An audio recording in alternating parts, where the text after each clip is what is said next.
안녕하세요. 법률이야기입니다. 이번에 준비한 내용은 민사소송을 하면 반드시 하는 질문 7가지를 줄여서 영상을 만들어 보았습니다. 만약 7가지 질문 내용을 제외하고 추가적인 부분이 궁금하시다면 댓글 등으로 남겨주시면 위 질문 내용을 바탕으로 영상을 만들어 보도록 하겠습니다.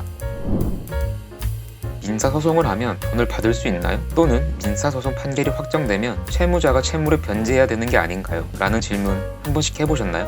안타깝게도 민사소송을 하더라도 돈을 못 받을 수 있습니다. 돈을 주는 것은 채무자가 주는 것이지 국가가 대신하여, 가족이 대신하여, 친구들이 대신하여 변제하는 것이 아닙니다. 만약 채무자가 사망하거나 또는 채무자가 개인회생 및 파산을 하게 된다면 민사소송을 하더라도 당연히 돈을 받지 못합니다. 채무자가 사망 또는 개인회생 및 파산을 하지 않더라도 채무자가 변제할 능력이 없고 채무자를 대신하여 누군가가 대신하여 변제할 수 없다면 민사소송을 하더라도 돈을 받지 못할 수 있습니다. 민사소송을 하는 이유는 채무자가 채무를 변제하지 않기 때문에 민사소송을 하는 겁니다. 민사소송을 하기 위해서는 소송 비용이 발생하는 것이 부담스러울 수 있지만 만약 민사소송 또는 형사고소를 통하지 않고 합법적으로 돈을 받을 수 있는 방법은 없습니다. 만약 소송 비용이 부담스러워서 민사소송을 망설이고 있지는 않은지 자신을 한번 돌아보시기 바랍니다.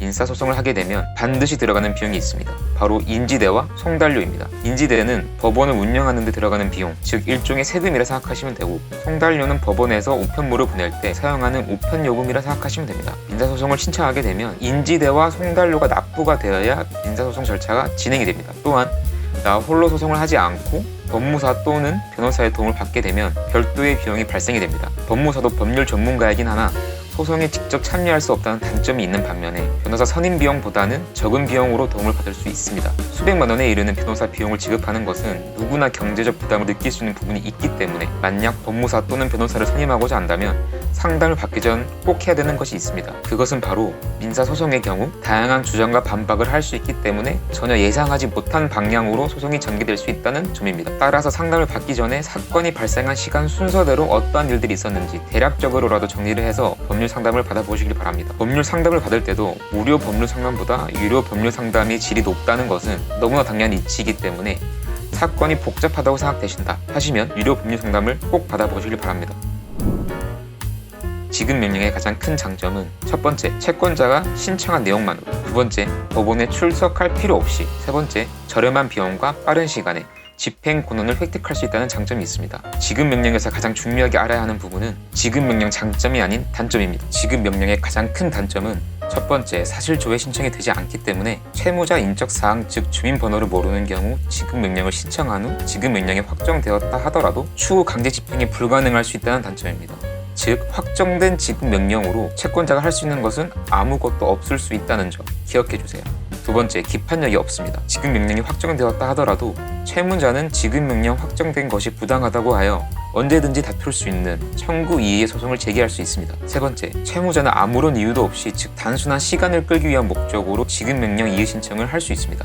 이러한 단점을 꼭 기억하시길 바랍니다. 지급 명령을 신청할 수 있는 기관은 채무자가 법인이거나 채무자 개인인 경우 주민번호 등 인적사항을 알고 있고 채무자가 지급명령 정보는 송달받을 주소를 알고 있으며 채무자가 이의 신청하지 않을 확률이 높을 경우에 지급명령을 신청하시고 만약 여기에 해당되지 않는다 하시면 지급명령이 아니라 바로 소장을 접수하시는 편이 시간상 유리합니다.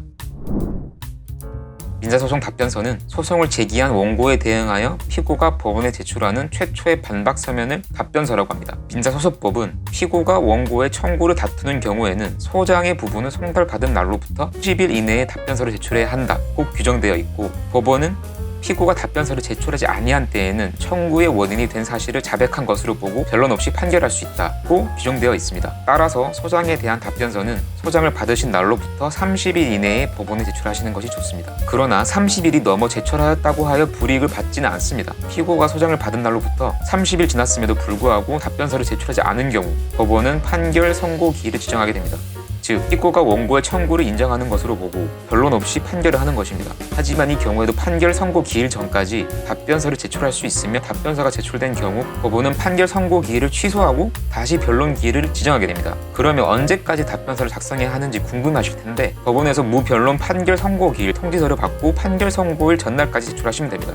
다만 판결 선고 기일에 너무 임박하여 제출하기보다는 판결 선고 기일 1, 2주 전에 제출하시는 것을 권유해드립니다.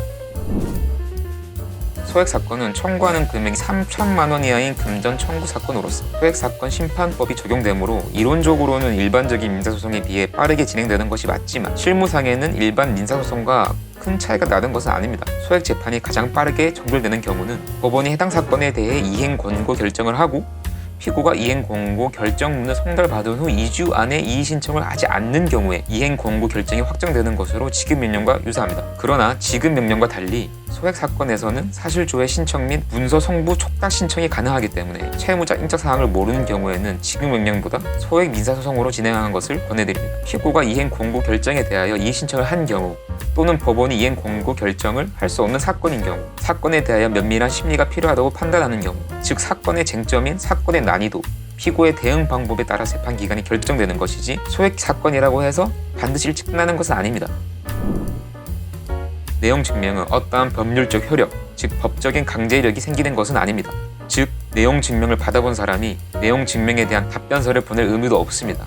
내용 증명에 대한 답변서를 보내지 않더라도 내용 증명 문서의 사실을 인정하였다는 것으로 인정이 되지 않고 단지 보내는 사람이 내용 증명을 보냈다는 것이 나중에 입증될 수 있을 뿐이고 증거 자료 또는 상대방에게 심리적 압박감을 느끼게 하기 위한 용도로 내용 증명을 발송합니다. 내용 증명을 보내려고 하는 이유는 여러 가지가 있을 수 있지만 내용 증명을 가장 많이 보내는 이유는 첫 번째, 일정한 의사 표시를 하기 위함입니다. 요즘 가장 핫하게 이슈가 되고 있는 층간소음으로 인한 분쟁, 누수로 인한 분쟁, 손해배상 문제, 채권 채무 관계 등의 문제로 어떠한 내용을 요청함으로써 상대방이 요청한 내용에 따르도록 압박하는 의사표시로 내용 증명을 활용하고 있습니다. 두 번째, 적법하게 성립한 계약을 해지하기 위해서는 법에서 정하고 있는 별도의 사유가 있는 것이 아니라면 당사자 간 계약 의무를 위반한 경우로 계약 해지 사유에 해당할 경우 계약 해지 통보를 하여 계약을 해지할 수 있습니다. 만약 계약 해지를 할 수 있는 사유가 발생하였음에도 불구하고 일정한 기간 동안 행사하지 않으면 이를 포기한 것으로 간주되고 향후 과거의 사정을 들어 이를 행사하려 든다면 신의칙 위반으로 그 행사가 효력이 없을 수 있습니다. 따라서 임대차 계약 관련 갱신 거절 여부에 관련된 명도소송, 계약 해제 또는 해지에 따라 발생되는 소송 등은 반드시 소송 전 정해진 기한 내에 내용 증명을 보내셔야 합니다. 계약 해지를 내용 증명으로 발송하는 이유는 계약 해지 발생 시 상대방에게 해지 의사를 표시함 해지권이 발생이 되고 계약 해지는 도달주의를 취하고 있으므로 내용 증명은 수신에게 도달 여부, 도달 시점 여부를 확인할 수 있기 때문에 계약 해지를 할 때 내용 증명을 발송합니다. 사기죄 성립 요건이 된다면 당연히 사기죄로 고소를 한다면 원하는 결과물을 얻을 수 있습니다. 그러나 현실적으로 정말 안타깝지만 사기죄 성립 요건이 된다고 하더라도 사기죄로 기소가 되어 형사처분을 받는다고 말씀드릴 수 없습니다. 사기죄 성립, 기소, 형사처분 등식이 성립되지 않습니다. 특히나 대여금, 물품대금, 공사대금, 보증금 등 못 받은 돈과 관련해서는 사기죄로 고소하는 것은 정말 신중을 기하여 고소를 하시길 바랍니다. 돈을 받지 못한다고 하여 약속을 어긴다고 하여 사기죄가 성립이 되는 것은 아니라는 점 강조하고 싶습니다. 형법에 규정되어 있는 사기죄 성립 요건이 모두 충족되어야 사기죄가 성립이 되고 사기죄 성립에서 가장 중요한 것은 기망입니다. 즉 채무자가 채권자를 기망하였다는 증거 확보가 매우 중요합니다.